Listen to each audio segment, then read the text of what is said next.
बिस्मिल्लाहिर्रहमानिर्रहीम अस्सलाम वालेकुम व्यूअर्स वाजिद हाशमी उम्मीद कोम चटोल बखैर په فاینانس باندې ما ویډیوز کړی دي الریډي ما تاسو ویل چې کم ضروری فیچر راځي زه هغه بیا تاسو ایکسپلین کوم اوس ما د یو څو میسجونو راغلی چې کم زموږ په وی آی پی ګروپ کې کم کسان دي یا زموږ په فری ګروپ کې دي داسې کسان دي چې هغه په دې نه پوهیږي وایي تاسو چې کله موږ ته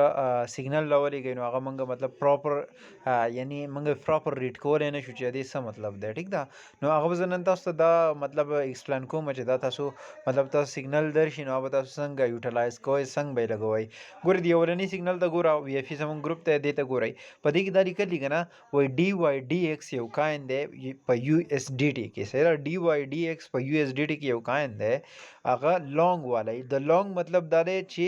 بای کوي بای مطلب دا چې په پورته به ځي ټیک ده چې کله یې لانګ لیکلی هغه هلته کې به بای آپشن راځي زه لاړ شم ایکچولي دې ته ګوره ښه زه بایننس ورشم اور دلته کې وګورم چې ډي واي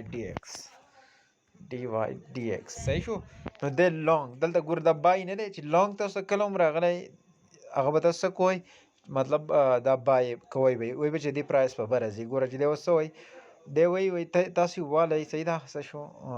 سوري ها دی والی تاسو په 1.800 کې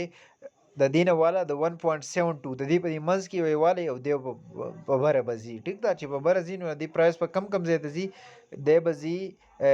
په دې کې انټري کې پوه شوئ دا انټري مطلب دا دی 1.800 نه والا د 1.72 په دې منځ کې وي تاسو اغستی شئ په بره بای له اغستی شئ صحیح ده نو داسې نه ده چې ډایرکټ تاسو څنګه وینئ او تاسو ډایرکټ په 1.8 کې والی یعنې دی به لږ ښکته نور هم راځي بیا یې والی نو چې دی کله ښکته راشي تاسو یې والی نو بیا به د ده ټارګېټ دا یو ټارګېټ به 1.82 پورې دې ته به رسي بیا به 1.84 ته رسي 1.86 1.90 93 96 او $2 ته به د پرایس رسي او دونې ټارګېټونه دي په دې کې تاسو په منځ کې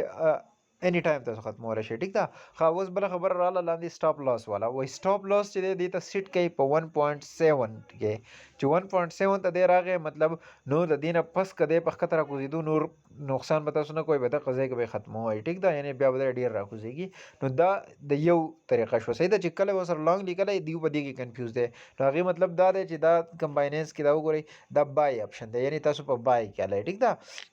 ښه اوس بل هغې د لاندینی هم بای والا دی یعنې لانګ دی یو سیګنل داسې راځي یو داسې راځي ګوره زه تاسو یو سیګنل در ولېږم ما وی بای بی ای کې بیک یو کاین دی هغه لانګ والی ایټ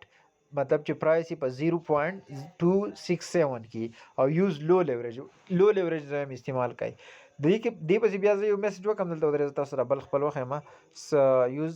سیټ سټاپ لاس یعنې داسې اکثر زه یم سیټ سټاپ لاس ورته په دې ځای کې ولګوئ او زه یم زه به چې دی که نه ګورئ ښه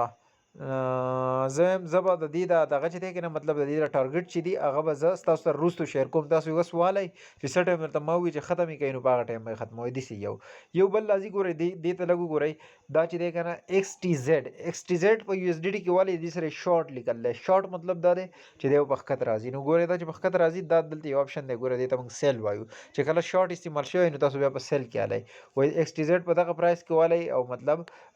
5 لیوریج استعمال کوي یا چې هغه څونه لیکلي هلته تاسو په ګروپ کې لیکلی هغه لیوریج استعمال کوي او دی به یې په ښکته راځي ټیک ده نو مطلب دا یو بل دغه شو مطلب شارټ او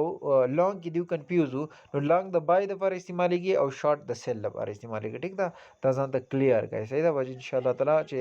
بیا به درته دا مسله نه راځي نو امید کوم چې دې به تاسو پوه شوي یو زموږ وی آی پي ګروپ څوک جوین کوئ نو زما سره رابطه کوئ